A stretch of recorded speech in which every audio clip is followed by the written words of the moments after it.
Good morning all of you.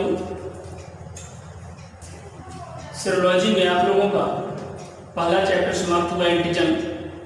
Previous lectures में आप लोगों को बताया था कि नेक्स्ट जो चैप्टर स्टार्ट होगा वो आप लोगों का होगा एंटीबॉडी। जो आज के टॉपिक है उसमें इम्यून सिस्टम में आप लोग एंटीबॉडी के बारे में पढ़ेंगे। According to the your syllabus, definition of the antibody, structure of the antibody or structure of the immunoglobulin and their classes, ये तीन टॉपिक आप लोगों को पढ़ने हैं। एंटीबॉडी का डिफिनेशन, एंटीबॉडी का स्ट्रक्चर कैसे होता है, उसका सिंथेसिस भी हमें आपको पढ़ना है, और लास्ट आप लोगों को पढ़ना है उसका क्लासिफिकेशन और classes of the immunoglobulins and their clinical importance. ये आप लोगों के सिलेबस में है, जिसमें इस फर्स्ट ईयर में सबसे पहले हम लोग स्टार्ट करते हैं। आज की जो टॉपिक है वो है एंटीबॉडी। मैंने इससे पहले जो लेक्चर्स में आप लोगों को बताया था कि मोस्टली एंटीजन जो एंटीबॉडी जो होते हैं उनको प्रेजेंट एबी से करते हैं। एंटीजन को मैंने बताया था आपको present of the AG, and antibody को प्रेजेंट किससे करते हैं, एबी। एंटीबॉडी एबी कर सकते हैं अथवा इसको हम लोग इम्यूनोग्लोबुलिन कहते हैं। हमारा आपका immune system, mainly immune system की अगर हम बात करें, जो डिपेंड होता है वो किस पर होता है, एंटीबॉडी। हमारा आपका इम्यून सिस्टम वो किससे रिलेट हुआ, एंटीबॉडी से। तो सबसे पहले हम लोग इसका डिफिनेशन देख लेते हैं, फिर आगे बढ़ते हैं। तो what is the definition of antibody? अगर हम एंटीबॉडी की बात करें तो क्या बोलते हैं, फर्स्ट लाइन में ये है आप लोगों का कि antibody also known as immunoglobulin. Antibody को क्या बोला जाता है, इम्यूनोग्लोबुलिन भी बोला जाता है, जिसको हम लोग शॉर्टकट में रिप्रेजेंट करते हैं किससे, आईजी से।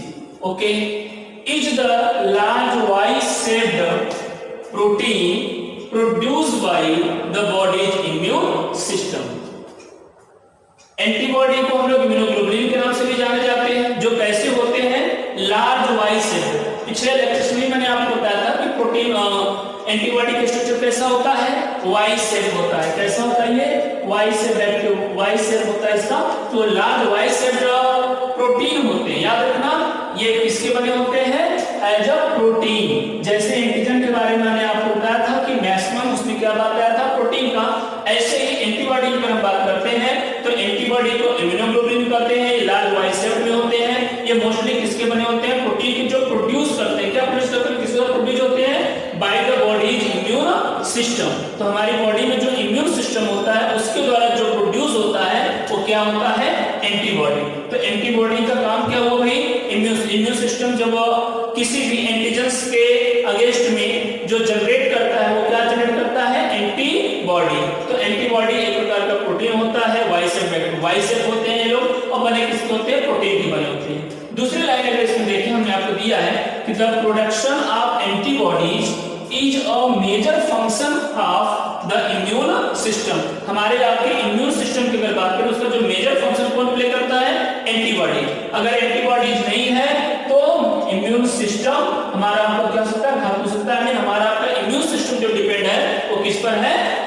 एंटीबॉडी पर। तो जो द प्रोडक्शन ऑफ, जो एंटीबॉडी का जो प्रोडक्शन होता है, एंटीबॉडी जो उत्पादन हुआ, वो उसका मेजर काम क्या होता है भाई, function of the immune system and is carried out by a type of white blood cells. तो ये एंटीबॉडी को कैरी कहां से किया जाता है, प्रोडक्ट, ये कहां से प्रोडक्शन हो रहा है।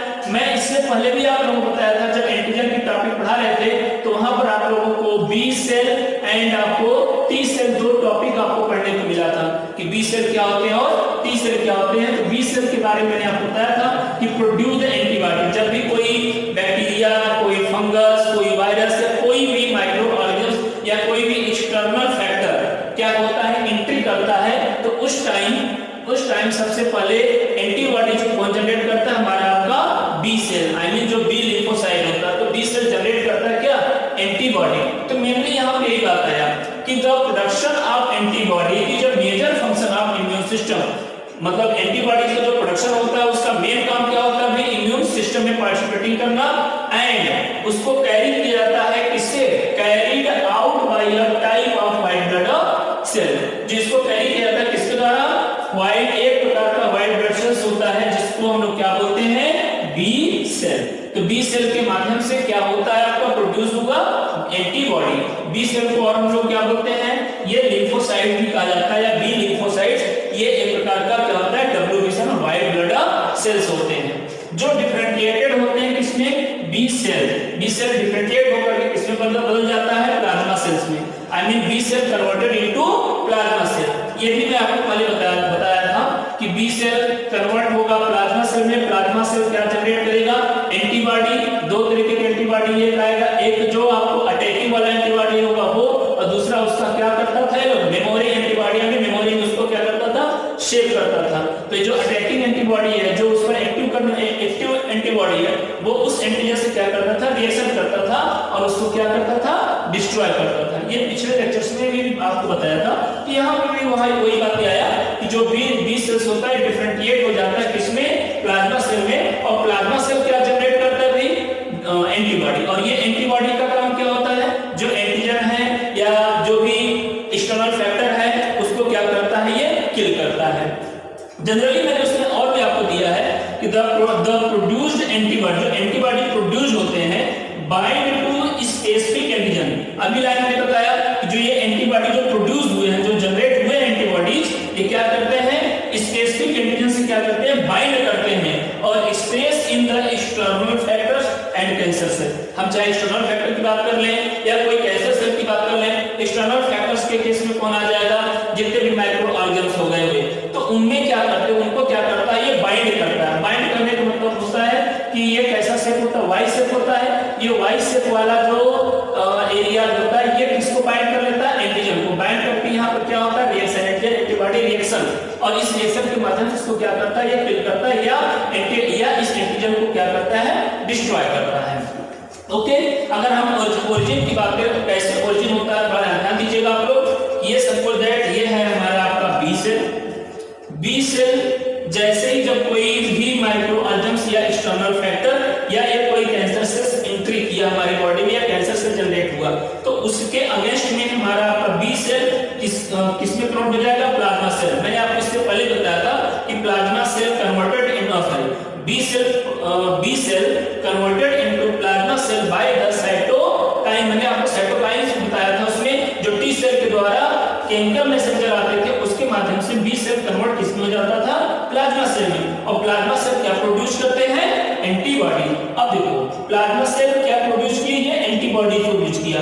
अब ये एंटीबॉडीज क्या करते हैं भाई, जो ये एक्सटर्नल फैक्टर था या जो कैंसर सेल्स थे या हम माइक्रो ऑर्गेन्स की बात कर लें, उसको चार करते ये क्या करता है, इसके बाइंड करता है। इसको क्या करता है, बाइंड करता है और बाइंड करके इसको क्या करेगा, किल करता है।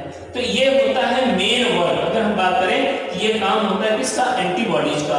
तो what is the work of the mainly antibodies. Antibodies का मेन काम क्या होगा भी, हमारे आपके इम्यून सिस्टम की अगर हम बात करें तो जो इम्यूनिटी होती है, जो इम्यून सिस्टम का जो मेन फंक्शन होता है वो किसके द्वारा होता है, एंटीबॉडीज के द्वारा होता है।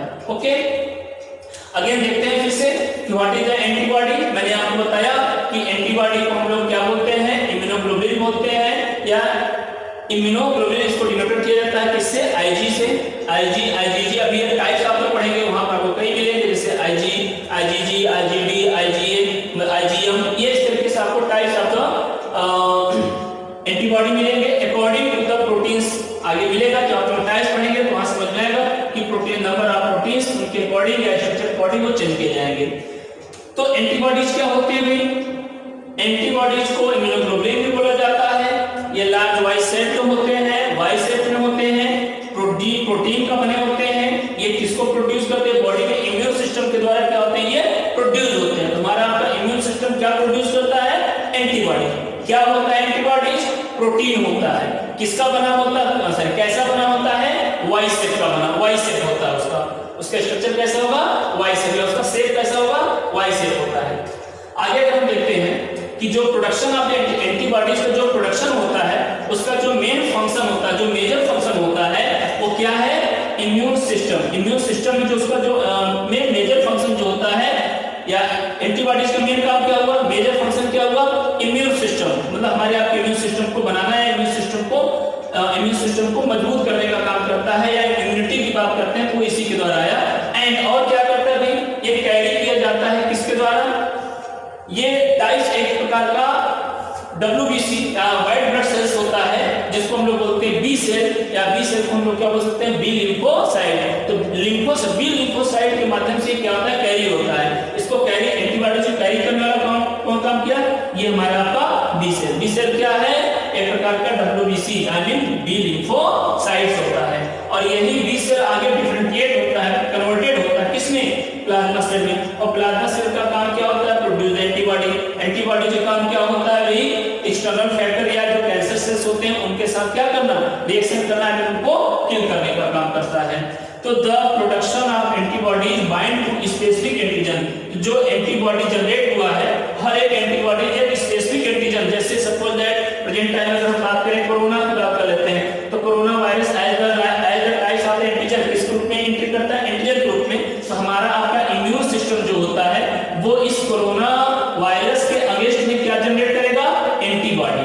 अब ये जो एंटीबॉडी जनरेट होगा, जो एंटीबॉडी कोरोना के अगेंस्ट में जो एंटीबॉडी जनरेट होगा, ये एंटीबॉडी किससे रिएक्शन करेगा, स्पेसिफिक एंटीजन की बात है। स्पेसिफिक एंटीजन में वो कोरोना वायरस जो होगा उसको किल करेगा या उसके साथ रिएक्शन करेगा और उसको क्या करेगा, केमिकली किल करेगा। ये होता है मेन किसका काम, एंटीबॉडीज का। मतलब प्रोटेक्शन ऑफ द इम्यून, हमारे आपके बॉडी को जो प्रोटेक्शन आती है via the external factor, via the cancer cells, तो प्रोटेक्शन किसके द्वारा होता है, ये सारे प्रोटेक्शन आते हैं एंटीबॉडीज के द्वारा। किससे जनरेट होता है, एंटीबॉडी जनरेट किससे हुआ, बी सेल से। बी सेल कैसे जनरेट करता है, B cell converted into plasma cell, and plasma cell release क्या करता है आपका, एंटीबॉडीज। तो plasma cell B cells converted into the plasma cell किसके द्वारा होता था, जब आपको टी सेल्स पढ़ाया था मैंने आप लोगों को कि इम्यूनिटी में या इम्यून सिस्टम में दो सेल्स मेन होते हैं, बी एंड टी। तो टी सेल्स उसको क्या करता है, केमिकल मैसेंजर भेजता है, जिसको हेल्पर की बात पढ़ा था आप लोगों ने, हेल्पर टी सेल। वहां केमिकल मैसेंजर के द्वारा ये क्या होता है, B cell converted into plasma cell, और प्लाज्मा सेल क्या जनरेट किया, एंटीबॉडी। और ये एंटीबॉडीज क्या किया, उस एक्सटर्नल फैक्टर है कैंसर सेल्स को क्या किया, किल किया। ओके, तो दिस इज द आपका ये हुआ, इसका डिफिनेशन क्या होता है, एंटीबॉडीज क्या होता है। इसके बाद अगला जो टॉपिक मिलेगा आप लोगों को,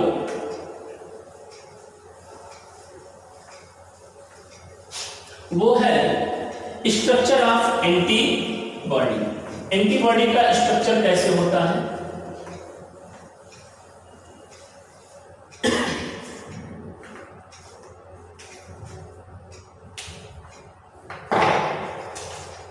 स्ट्रक्चर ऑफ एंटीबॉडी।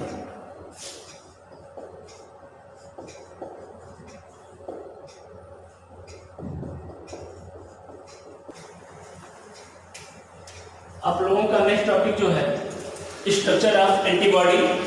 आप लोगों ने एंटीबॉडी का डिफिनेशन पढ़ा, तो व्हाट इज एंटीबॉडी, एंटीबॉडी क्या होते हैं।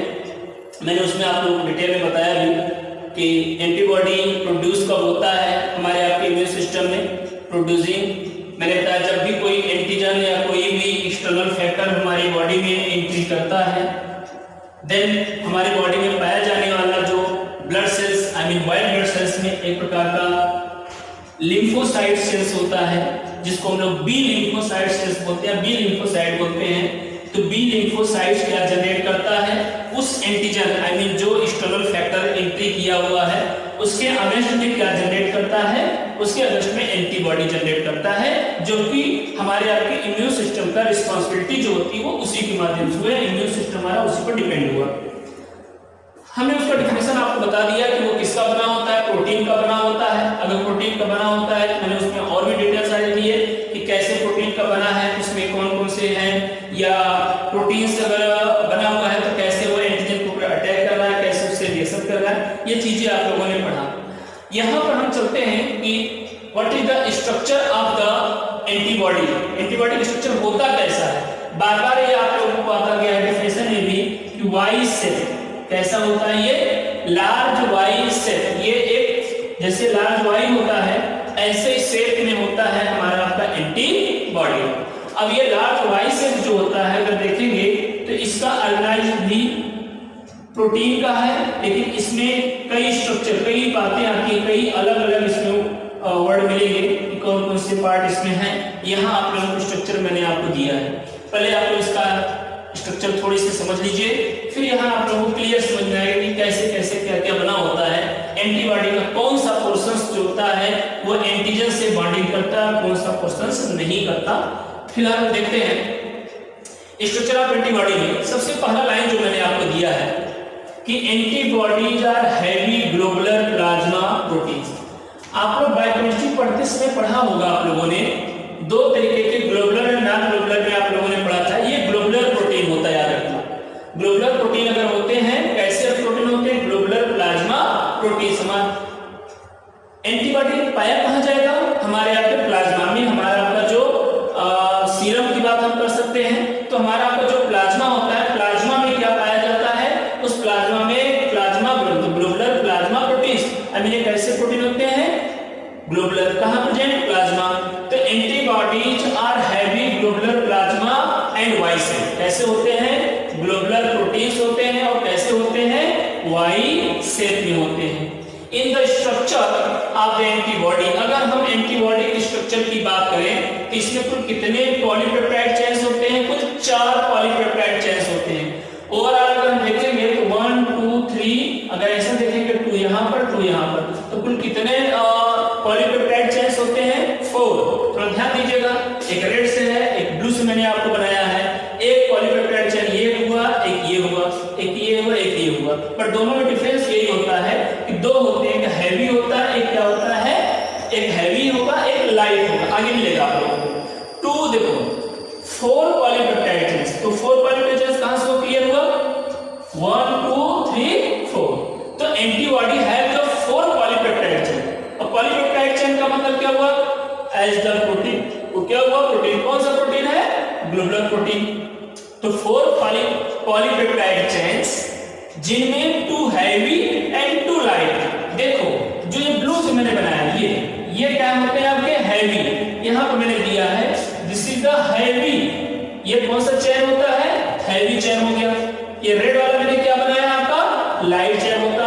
तो 4 पॉलीपेप्टाइड चेन में 2 लाइट एंड 2 हैवी दोनों अटैच होते हैं, बॉन्डेड होते हैं, बीच connected by the disulphide bond. जो किससे कनेक्टेड होते हैं?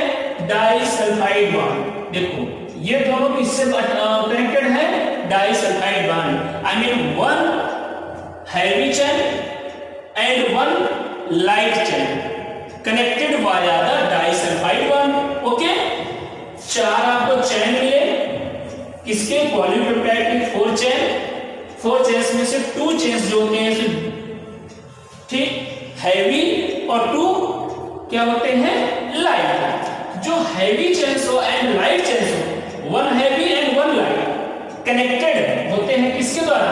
ये दोनों कनेक्टेड होते हैं डाइसल्फाइड बॉन्ड। ये 1 लाइनर में आप लोगों का क्वेश्चन पूछा जा सकता है, याद रखना आप लोगों का कि किससे अटैच होते हैं? डाइसल्फाइड बॉन्ड से। आगे अगर हम बात करें कि जो लाइट चेन होता है ये कंसिस्ट होता है किसके द्वारा? भाई consist polypeptides about 22,000 Dobson. Dobson क्या था? एटम की यूनिट मैंने आपको बताया था। तो लगभग जो होता है, जो लाइट चेन होता है, ये जो रेड वाला है, ये कितने एटम्स का, कितने मॉलिक्यूल्स का बना होता है? लगभग 22,000, लगभग 22,000 पॉलीपेप्टाइड का ये बना होता है। जबकि जो हैवी चेन्स होता है वो कितने का बना होता है? Around the something, I mean उससे 50,000 तक या उससे ज्यादा भी हो सकते हैं। अराउंड द 50,000 डॉप्सन्स से कौन बना होता है? ये हैवी चेन जो मैंने आपको ब्लू वाला दिया है। इसके बाद जो अगर हम आगे की बात देखें तो there are 5 types of IG. Interesting line है ये लाइनें आपको दोनों इंपॉर्टेंट है according to the 1 liner question या ऑब्जेक्टिव क्वेश्चन के लिए। क्या होता है कि there are 5 types of IG. अगर हम इम्यूनोग्लोबुलिन की बात करें, यानी जो चेन, ठीक है, हैवी चेन, मतलब इम्यूनोग्लोबुलिन में एंटीबॉडी बोलो या इम्यूनोग्लोबुलिन बोलो, बात ये हुआ। अगर हम इम्यूनोग्लोबुलिन की बात करें उसमें जो हैवी चेन होता है, जैसे कि ये जो हैवी चेन है, ये हैवी चेन कितना को डिनोटेड किया जाता है? ये 5 प्रकार के होते हैं, याद रखना। अकॉर्डिंग अगर हम एंटीबॉडी में बात करें या इम्यूनोग्लोबुलिन में बात करें तो जो ये हैवी चेन होता है ये कुल कितने प्रकार का होता है? 5 अलग अलग प्रकार के होते हैं, जिनको डिनोटेड किससे किया जाता है? अल्फा से, डेल्टा से, एप्सिलॉन से, गामा से एंड म्यू से। फिर से ध्यान देना, heavy chains are 5 types in the immunoglobulins which are denoted by the alpha, delta, epsilon, gamma and mu या micron। ये इतने से हम लोग क्या करते हैं, इसको डिनोटेड करते हैं। ओके, तो ये 5 हुए। दूसरा, लाइट चेन की अगर हम बात करें तो ये 2 प्रकार के ही होते हैं। तो there are 2 types of the light chains which are called, क्या कहलाते हैं? लैम्डा और क्या बोला जाता है? कप्पा। याद रखना, लैम्डा एंड कप्पा। तो ये जो हैवी चेन्स होता है ये कितने प्रकार का हुआ आपका? 5 प्रकार के हो सकते हैं। लाइट चेन कितने प्रकार का हो सकता है? 2। पांचों में कौन कौन से होते हैं आपका? सबसे पहले अल्फा, लैम्डा, एप्सिलॉन और उसके बाद गामा एंड ये म्यू या फिर माइक्रोन। दूसरा, अगर लाइट की बात करें उसमें मिलता है लैम्डा एंड कप्पा। तो ये तो इतना हुआ। इसके आगे भी इसकी स्ट्रक्चर में है कुछ, वो भी आप लोग नोट करिए।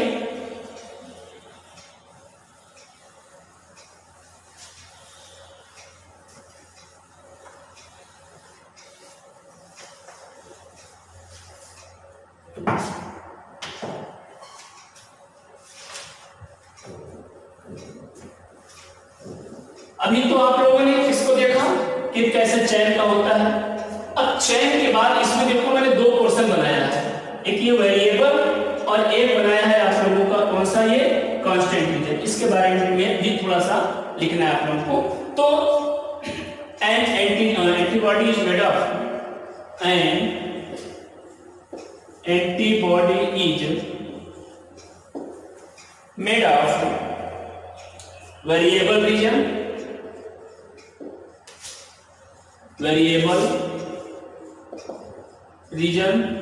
and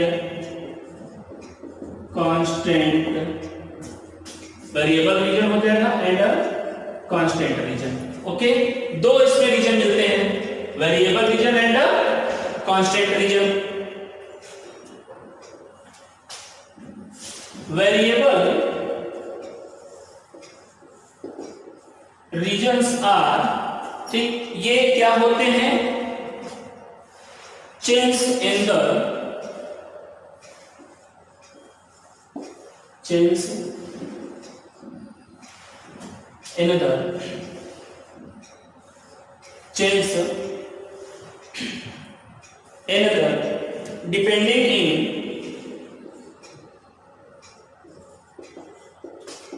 presence of, depending in presence of antigens called variable region. Okay, इसके बाद each chain is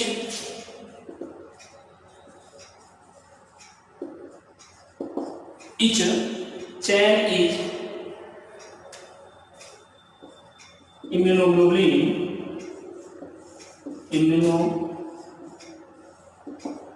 each chain in immunoglobulin molecule contains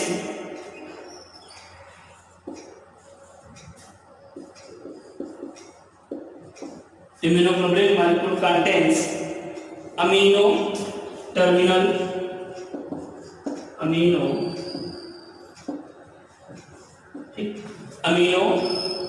terminal consist of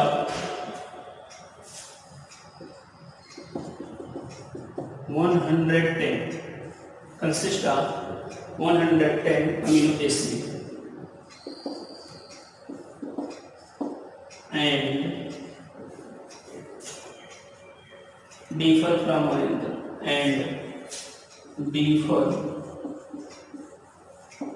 from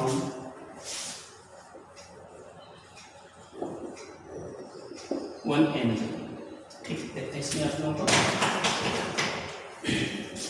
structure of antibody की अगर हम बात करें तो इसमें क्या होते हैं? एंटीबॉडी में क्या होता है भाई? जो एंटीबॉडी बना होता है 2 दो रीजन का, variable region and constant reason. तो इसमें दो रीजन होते हैं, एक वेरिएबल होता है और एक कांस्टेंट होता है। ये कांस्टेंट नाम से ही समझ में आ रहा होगा कि ये निष्क्रिय होता है। वेरिएबल का मतलब होता है जो रिएक्शन में पार्टिकल किसके का, एंटीजन के बारे में। तो मैंने नीचे दे दिया है कि variable regions are change another depending, मतलब वेरिएबल रीजन जो होता है वो क्या करता है, चेंज होता रहता है किसके ऊपर, depending in presence of antigen, मतलब एंटीजन के प्रेजेंटिंग के अकॉर्डिंग वो क्या होता रहता है, चेंज होता रहता है। इसीलिए हम लोग उसको क्या बोलते हैं, वेरिएबल रीजन बोलते हैं। दूसरा जो प्रत्येक चेन होता है, हम बात करते हैं each chain in immunoglobulin. Immunoglobulin अगर हम प्रत्येक चेन की बात करें जिसमें मॉलिक्यूल्स होते हैं वो किसके होते हैं, अमीनो के होते हैं। और उनकी जो टर्मिनल, ये जो मैंने आपको टर्मिनल का बात बताया, ये टर्मिनल की स्टेटस लाइन दे दिया हूं कि जो टर्मिनल पोर्शंस होता है उसमें लगभग कितने होते हैं, 110 अमीनो एसिड। अमीनो वेरिएबल की हम बात करें या चेन की बात करें, चेन की जो टर्मिनल पोर्शन होगा उस टर्मिनल पोर्शंस में लगभग कितने होते हैं, 110 अमीनो एसिड होते हैं और डिफर फ्रॉम अदर। और इंटरेस्टिंग केस ये है कि सभी एक दूसरे से क्या होते हैं, डिफर होते हैं। ये ओवरऑल आप लोगों का स्ट्रक्चर था। फिलहाल अब आप लोग देखिए मैंने आप लोगों को ओवर में क्या बताया। जनरली मैंने बताया कि जो एंटीबॉडी होता है वो कैसा होता है, वाई सेल होता है। किसका बना होता है, पॉलीपेप्टाइड प्रोटीन्स का बना होता है। प्रोड्यूस कहां से होता है, B cell, I mean B lymphocytes converted plasma, plasma generate the antibody. कब जनरेट हुआ, जब कोई एंटीजन या कोई आउटर सेल्स या कोई आउटर मटेरियल्स या कोई आउटर सब्सटेंस बॉडी में एंटर किया या कोई माइक्रोऑर्गेनिज्म एंटर किया, वो एज द एंटीजन उसके अगेंस्ट में ये जनरेट होता है। ओके, अगर हम बात करें स्ट्रक्चर में, वाई शेप मैंने बोला, ये वाई शेप होते हैं। इसमें कुल 4 चेन होते हैं, 2 हैवी 2 लाइट। आपने देखा 2 हैवी एंड 2 लाइट चेन हो गया। इन चारों चेन की बात करें तो किसके बने होते हैं, ये चारों चेन पॉलीपेप्टाइड के बने होते हैं। हैवी चेन के बारे में मैंने बताया, लगभग 50,000 डॉप्सन की बात बताया। और लाइट चेन की बात बताया मतलब लगभग कितना हुआ आपको उसका, 22,000 डॉप्सन के बारे में हुआ। तो इतने डॉप्सन मतलब इतने यूनिट का बना हुआ ये, और इसका ये होता है। ओके, आगे अगर हम देखें जो ये हैवी चेन्स होता है, हैवी चेन्स जो होते हैं कितने प्रकार के होते हैं अकॉर्डिंग, अगर हम देखें स्ट्रक्चर अकॉर्डिंग तो ये 5 टाइप्स होते हैं जिनको डिनोटेड किया जाता है इससे अल्फा, ठीक है, गामा, एप्सिलॉन और क्या था आप लोगों का, माइक्रो, म्यू और एक डेल्टा आप लोगों का। ये 5 प्रकार से इसको क्या किया जाता है, डिनोट किया जाता है। आगे जब आप लोग पढ़ेंगे क्लासेस ऑफ या क्लासिफिकेशन ऑफ द एंटीबॉडी या टाइप्स ऑफ द एंटीबॉडी, उसमें इन्हीं हैवी चेन्स मतलब इसका जो क्लासिफिकेशन होगा वो भी डिपेंड इसी हैवी चेन पर होगा। और इन्हीं के अकॉर्डिंग सब होंगे IgG, IgM, IgA, IgD, IgE, ये टाइप्स ऑफ द इम्यूनोग्लोबुलिन मिलेंगे। वो आगे नेक्स्ट टॉपिक में आप लोग पढ़ने को मिलेगा। तो फिलहाल अभी आपने जाना जो ये हैवी चेन्स होते हैं, हैवी चेन्स जो होते हैं अकॉर्डिंग स्ट्रक्चर कितने होते हैं, 5 टाइप्स होते हैं जिनको डिनोटेड किया जाता है alpha, gamma, epsilon, mu and delta के द्वारा इसको डिनोट किया जाता है। वही जो इस लाइट चेन होते हैं, इस लाइट चेन की अगर हम बात करें तो लाइट चेन जो होते हैं ये लगभग ये 22,000 स्ट्रक्चर यानी 22,000 पॉलीपेप्टाइड अमीनो एसिड के बने होते हैं। इनकी अगर हम और आगे देखें तो इनको ये 2 प्रकार के होते हैं। कौन कौन सा, एक बताया था आप लोगों को लैम्डा और दूसरा बताया था आप लोगों को कप्पा। तो ये 2 होते हैं और ये 5, इसको याद रखना। आप लोगों को वन लाइनर में क्वेश्चन में बन सकते हैं कि लैम्डा एंड कप्पा किसको डिनोट करता है, ये डिनोटेड करता है हमारे आपके लाइट चेन को, ये डिनोट करते हैं किसको, हमारे के हैवी चेन को। यहां तक तो मैंने आप लोगों को पहले बताया कि ये कैसे क्या होते हैं। इसके बाद आगे आप लोग देखेंगे इस एंटीबॉडी में 2 रीजन होते हैं, 2 एरिया होते हैं। कौन कौन सा, एक होता है वेरिएबल रीजन। देखो वेरिएबल रीजन कहां का होता है, ये पोर्शन, ये वेरिएबल रीजन है। और नीचे का जो होता है कांस्टेंट। वेरिएबल रीजन का मतलब ये होता है कि वो रीजन जो क्या करता हो, पार्टिसिपेट करता हो, किसमें पार्टिसिपेट करता हो, एंटीजन को बाइंडिंग करने में। थोड़ा ध्यान देना आप लोग यहाँ पर। सपोज दैट जैसे मैंने मान लिया कोई एंटीजन एंट्री किया, ये है, और एंटीजन के बारे में मैंने आपको इसके पहले भी ऐसे स्ट्रक्चर मतलब इसका कई हो सकते हैं, माइक्रो ऑर्गेनिज्म है, कुछ भी स्ट्रक्चर होता है। सपोज दैट यहाँ पर अगर कोई माइक्रो ऑर्गेनिज्म अगर आया, ये इसके साथ क्या हो जाएंगे, फिट हो जाएंगे। ये अगर माइक्रो ऑर्गेनिज्म है, ये माइक्रो ऑर्गेनिज्म या ये एंटीजन है, ये क्या हो गया एंटीजन। इस एंटीजन को देखो ये दोनों क्या करते हैं, बाइंड कर लेते हैं। ऐसे जैसे इसके पहले मैंने आप लोगों को एक स्ट्रक्चर में वहां पर ऐसे करके बना करके आपको बताया था, और यहाँ पर ये एंटीबॉडी या ये एंटीबॉडी इसको क्या करते हैं, पिक करते हैं, पकड़ते हैं उसको। तो यहां पर यही बात है, तो एंटीजन का असर, एंटीबॉडी का वो पोर्शन जो एंटीजन के साथ बाइंडिंग करता है उसको हम लोग क्या बोलते हैं, उसको हम लोग बोलते हैं कौन सा रीजन, वेरिएबल रीजन, जो चेंज होता रहता है अकॉर्डिंग टू द एंटीजन।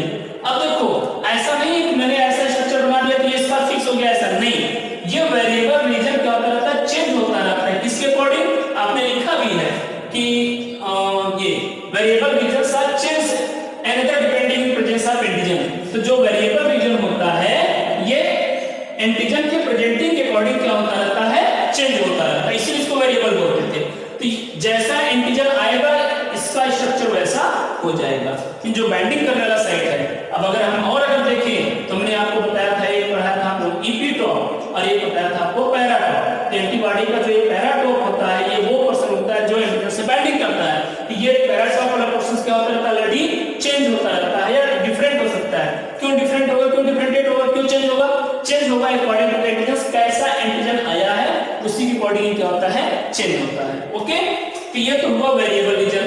तो किसी एंटीबॉडी में वेरिएबल रीजन कितने होते हैं, दो, एक देखो इस साइड में और एक इस साइड में। तो any antibody have the found the two variable region, दो वेरिएबल रीजन। तो वेरिएबल रीजन के बारे में आपने पढ़ लिया कि वेरिएबल रीजन का काम क्या होता है, बाइंडिंग द एंटीबॉडी, एंटीबॉडी से कनेक्टेड होना, उससे जुड़ना। ओके, दूसरा अगर देखें तो इसी हैवी चेन का कुछ पोर्शन होता है जो क्या होता है, सिर्फ पार्टिसिपेटिंग करता है, निष्क्रिय अवस्था में कांस्टेंट रहता है, एक स्थिर की बात कर लेते हैं। तो ये होगा यहां से यहां तक का वो पोर्शन हुआ जो उसको हम लोग क्या बोलते हैं, कांस्टेंट रीजन। मैंने यहाँ पर डॉटेड इसलिए दिखाया था आप लोगों को जिससे कि समझ में आए कि ये एक्टिव एरिया है, एंटीबॉडी का इतना क्या है, ये एक्टिव साइट है या एक्टिव रीजन होता है, और बाकी जो क्या है आपके कांस्टेंट रीजन। तो एक्टिव रीजन को हम लोग क्या बोल सकते हैं, वेरिएबल। ये वेरिएबल रीजन क्या करते हैं, एंटीजन के अकॉर्डिंग चेंज होते रहते हैं। ओके, इतना ये था। और ये दोनों देखो यहाँ पर ये दोनों चेन्स भी आपस में क्या होते हैं, बॉन्डेड होते हैं। तो ये ओवरऑल अगर हम बात करें, ये था अपना स्ट्रक्चर ऑफ द एंटीबॉडी के, एंटीबॉडी का स्ट्रक्चर क्या हुआ, ये कैसे बने होते हैं। तो आप लोगों ने पूरी स्टडी किया कि एंटीबॉडी क्या होता है, कैसे प्रोड्यूस होता है और कैसे बना होता है। ये वाई शेप मैंने बताया, पॉलीपेप्टाइड मैंने बताया। ध्यान देना इसमें दो तीन बातें एंटीबॉडी में, एक वाई शेप की बातें, पॉलीपेप्टाइड की बातें, originate from the B cell and फिर कन्वर्टेड किसमें, प्लाज्मा से एंटीबॉडी। इतनी बातें यहाँ तक याद रखना। दूसरा याद रखना है कि इम्यूनिटी जो होती है हमारी आपकी, उसमें रिस्पांसिबिलिटी इनका हो गया, कोई एंटीजन किया उसी के अगेंस्ट में जनरेट हुआ। दूसरी बात अगर करें इनके स्ट्रक्चर की, अगर हम लेकर के जाएंगे तो इसमें 4 चैन होते हैं, 2 हैवी, 2 क्या मिला आप लोगों को, 2 heavy chain, 2 light chain. Heavy chains क्या होती है, थोड़ी बड़े होते हैं, लगभग कितने डॉक्सन्स का बना होता है, 50,000 मैंने आपको बताया, उससे भी ज्यादा। ये 22,000 पॉलीपेप्टाइड में 22,000 का अमीनो एसिड्स की बात कर सकते हैं, उसका बना होता है। उसके आगे अगर हम और जाएंगे तो जो हैवी चेन्स होते हैं, जो हैवी चेन है, ये हैवी चेन्स और ये लाइट चेन्स बॉन्डिंग होते हैं, किसके द्वारा बाइंड होते हैं, नहीं डाइसल्फाइड बॉन्ड द्वारा बंधे होते हैं। ओके, एक और अगर हैवी चेन्स को अगर देखें स्ट्रक्चर अकॉर्डिंग ये 5 प्रकार के होते हैं। मैंने आपको बताया अल्फा, गामा, डेल्टा, एप्सिलॉन और एक आप लोगों का मिला मैक्रोम्यू। ये हुआ लाइट चेन जो होते हैं आप लोगों को लैम्डा एंड क्या मिला, कप्पा मिला। ये क्लियर हुआ। इसके बाद हम और आगे देखें तो इस पूरे एंटीबॉडी में 2 रीजन होते हैं, variable region and constant region. Variable region से एंटीबॉडी का वो एरिया जो एंटीजन से बाइंडिंग करता हो और जो एंटीजन के अकॉर्डिंग अपने स्ट्रक्चर को चेंज करता हो, उस पोर्शन को वेरिएबल रीजन बोलते हैं। और दूसरा जो ओवरऑल पूरा कांस्टेंट यानी जो स्थिर निष्क्रिय पड़ा हुआ है उसको हम लोग बोलते हैं कांस्टेंट रीजन। ये पार्टिसिपेटिंग नहीं करता एंटीजन से बाइंडिंग करने में, ये हेल्पिंग कर सकता, लेकिन बाइंडिंग कौन करता है, इसका टर्मिनल एरिया। टर्मिनल मैंने आपको बताया था लगभग कितने के बने होते हैं, 110 अमीनो एसिड का समथिंग। ये सब कितने के बने होते हैं, 110 अमीनो एसिडों का ये बना होता है। ये तो हुआ आप लोगों का ओवरऑल स्ट्रक्चर ऑफ एंटीबॉडी। मैंने आप लोगों को स्ट्रक्चर ऑफ डिफिनेशन बताया, स्ट्रक्चर ऑफ एंटीबॉडी बताया। इसके बाद जो अगली टॉपिक होगा वो अगला टॉपिक आप लोगों को मिलेगा क्लासेस या टाइप्स ऑफ द इम्यूनोग्लोबुलिन और एंटीबॉडी। इम्यूनोग्लोबुलिन कितने प्रकार के होते हैं या एंटीबॉडी कितने प्रकार का होता है इसके बारे में पढ़ेंगे। और मैंने पहले ही बताया कि इसके अकॉर्डिंग टाइप्स मिलेगा आप लोगों को, यही हैवी चेन के अकॉर्डिंग। इसको अगर क्लासिफाई किया भी जाता है तो किसके अकॉर्डिंग किया जाता है, हैवी चेन के अकॉर्डिंग ही एंटीबॉडी को क्लासिफाई किया जाता है। तो नेक्स्ट टॉपिक आप लोगों को मिलेगा types of the immunoglobulins. Thank you all of you.